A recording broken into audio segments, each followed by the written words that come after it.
Hi students, how are you? Now today is our solved first problem. Just I am going to continue the solved problem of first one. I am going to be continue. Last lecture we have posted of trial balance items. The two partner Daya and Shama. The profit loss equal ratio. And last lecture we have posted all the trial balance items. Today we are going to solve the adjustment. So now adjustment, first adjustment is a closing stock. Page number 24, question number 1. Page number 24, question number 1. First adjustment, closing stock rupees 40,000. As you know, adjustment means unrecorded transaction. And closing stock means the goods, the stock which is not sold, unused material, unsold material is called closing stock. So we have to do two effect of adjustment. So first effect will come trading account credit side.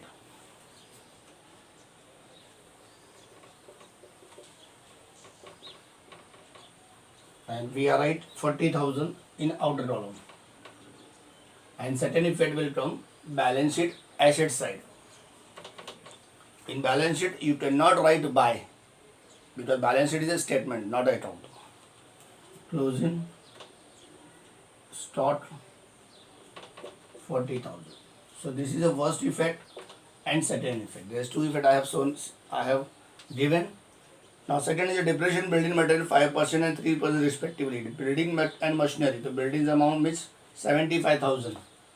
So building we can come in balance sheet asset side.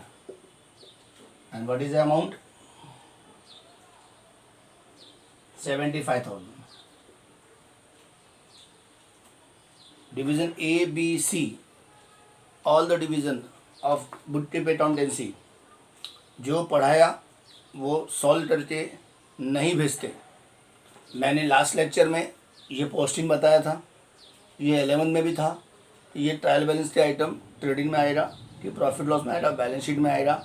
Line draw करके posting करना है, किसी ने नहीं भेजा. That means आप लोग study कर ही नहीं रहे हो. सो नेक्स्ट वीडियो लेक्चर्स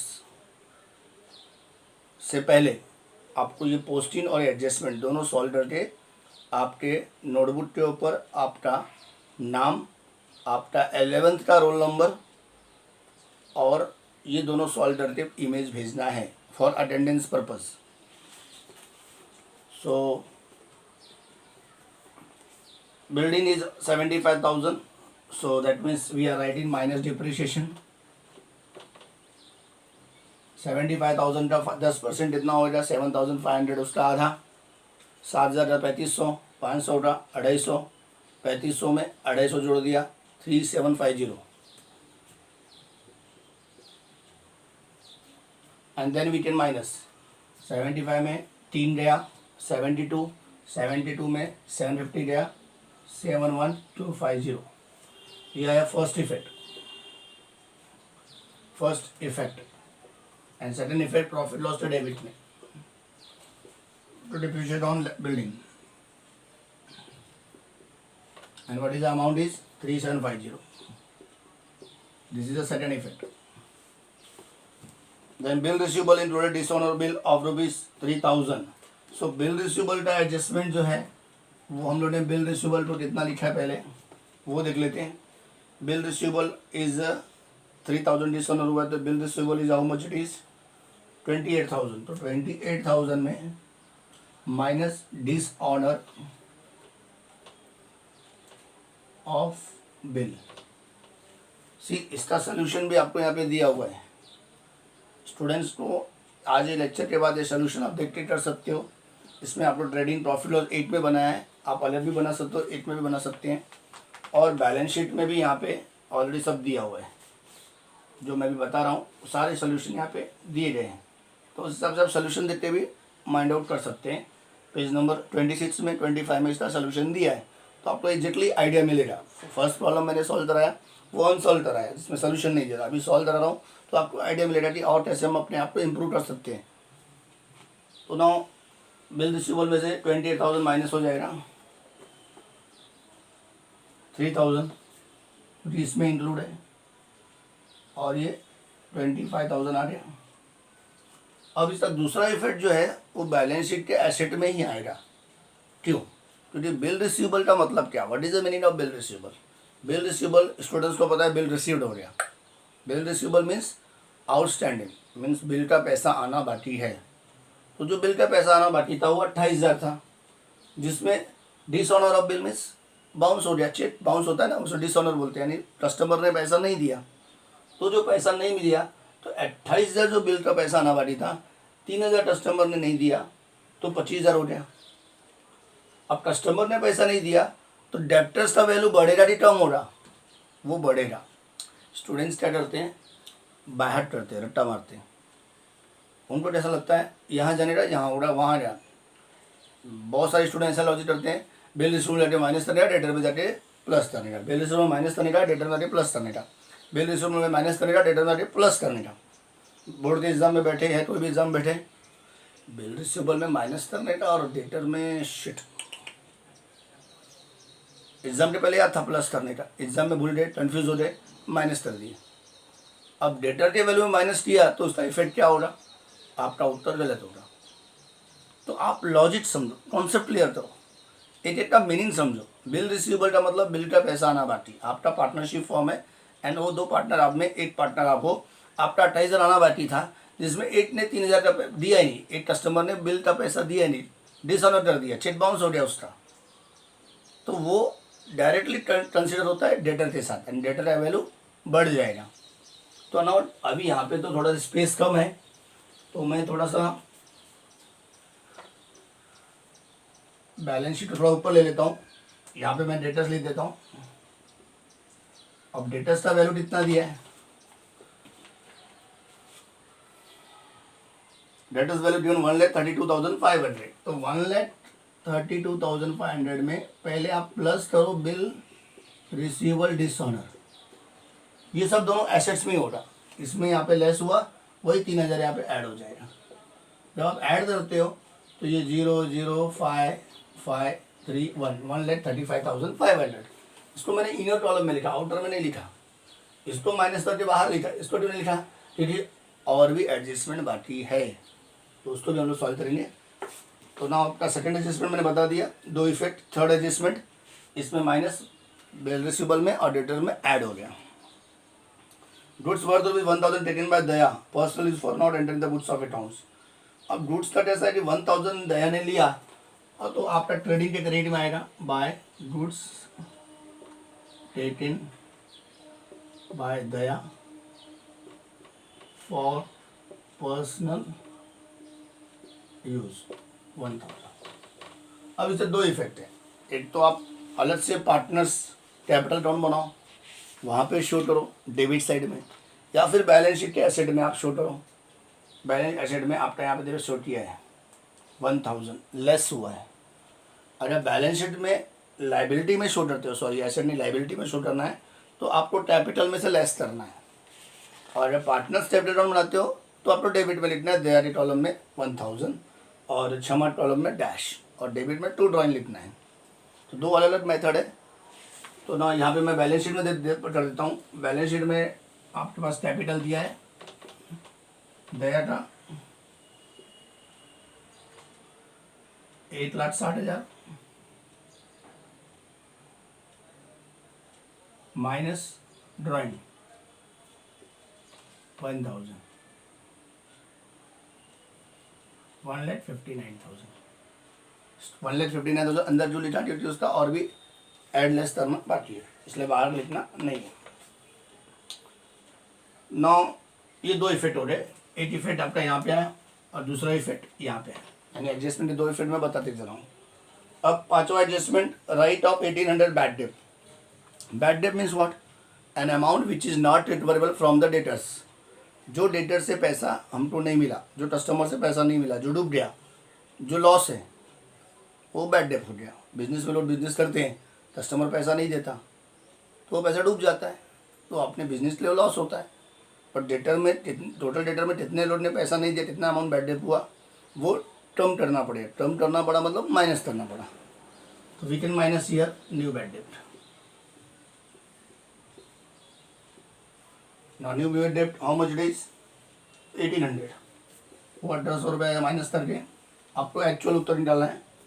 1800 में हमने माइनस किया तो 0 0, 15 में से 8 गया, 5 और 3 7,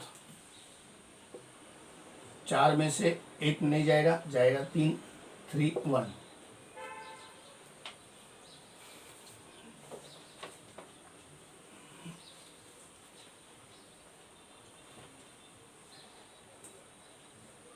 और फिर उसके बाद इसका ये फर्स्ट इफेक्ट, और दूसरा इफेक्ट आपको पता है RDD अकाउंट अंडरलाइन करना है। प्रॉफिट लॉस के डेबिट में अंडरलाइन करने के बाद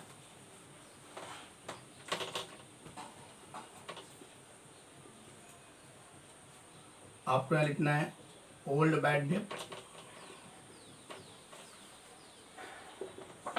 plus new bad date plus new RDD, एक लाइन छोड़ के ओल्ड RDD। तो ना अपने पास यहाँ पर ओल्ड बैड डेट प्रॉब्लम में पहले दिया हुआ है, क्या चेक कर लेते हैं।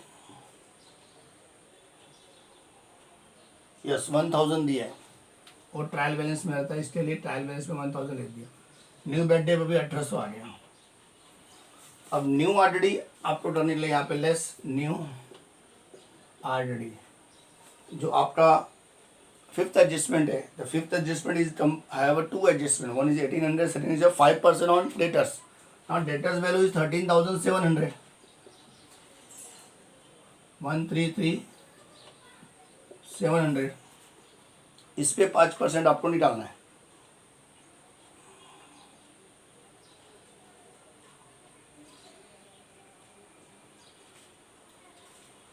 But before that one more adjustment is there. वो निकालने से पहले एक और एडजस्टमेंट्स है जिसको हमको कंबाइन करना है।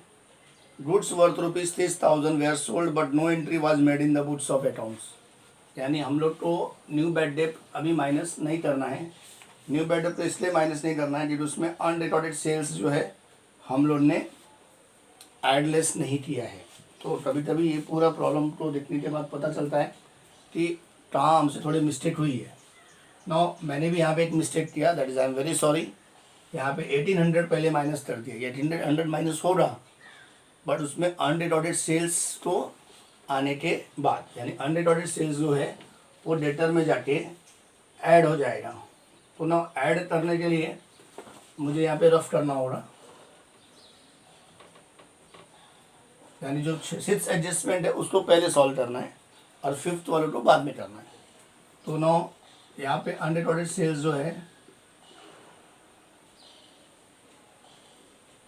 ये प्लस हो जाएगा, जो कि अनरिकॉर्डेड सेल्स कितना दिया है, सिक्स एडजस्टमेंट में 6000 दिया है, तो 6000 पहले आप इसको प्लस कर दो। अब 1,35,500 में 6000 आया तो कितना आ जाएगा, 1,32,000 में 3 गया 135, 141, 141,500। अब इसमें बैड डेट माइनस करो, that means new bad date जो 1800 था वो माइनस करेंगे तो आएगा 1,39,700। और उसके बाद 1,39,700 में हम लोग को क्या करना है, 5% न्यू RDD करना है। जब 5% न्यू RDD हम लोग निकालेंगे तो उसका उत्तर आएगा 6985। ये 6985 हमको यहाँ पे माइनस करना है, जिसको नाम देना है न्यू RDD 5%। और तब इसको माइनस करेंगे तो 1,32,715 उत्तर आएगा। सब कैलकुलेशन का है, आप कैलकुलेशन घर पे बैठ के आराम से करो, उत्तर आएगा। इजी कैलकुलेशन है, प्लस माइनस ही करना है और इनटू करना है। बट ये 6985 जो आया वो आपको यहाँ पे लिखना है। अब 6985 तो हम लोग जब जोड़ते हैं तो टोटल ऑलरेडी आता है 9785, और उसमें ओल्ड ऑलरेडी देखो आपको ट्रेड साइड में दिया है 1800, वो माइनस करेंगे हम लोग।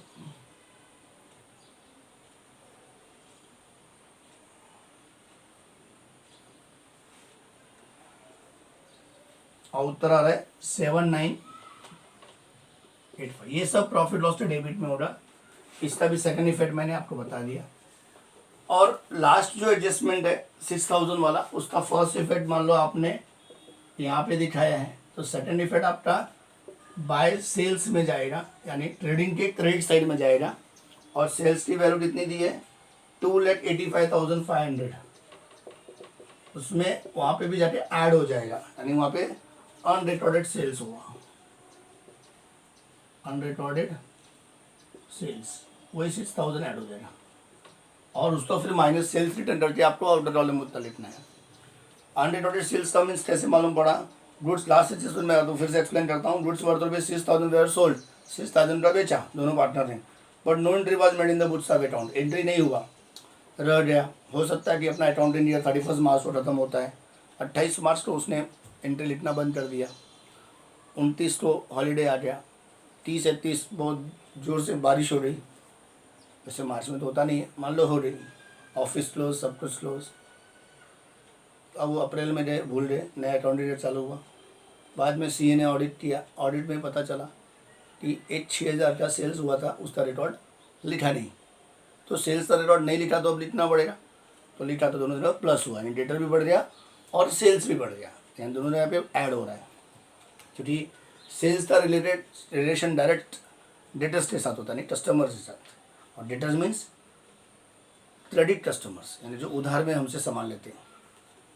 तो यहाँ पे सारे एडजस्टमेंट हो गए।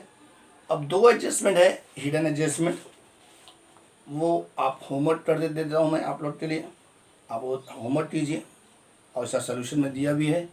और टैली कीजिए, टैली कर लिया मतलब ग्रॉस प्रॉफिट नेट प्रॉफिट ला के बैलेंस शीट सब टैली कर डालो। और फिर हम लोग नेक्स्ट लेक्चर में नेक्स्ट नया प्रॉब्लम स्टार्ट करेंगे, और आप लोग घर पे सोल्यूशन करो, उसके इमेज भेजो। Thank you.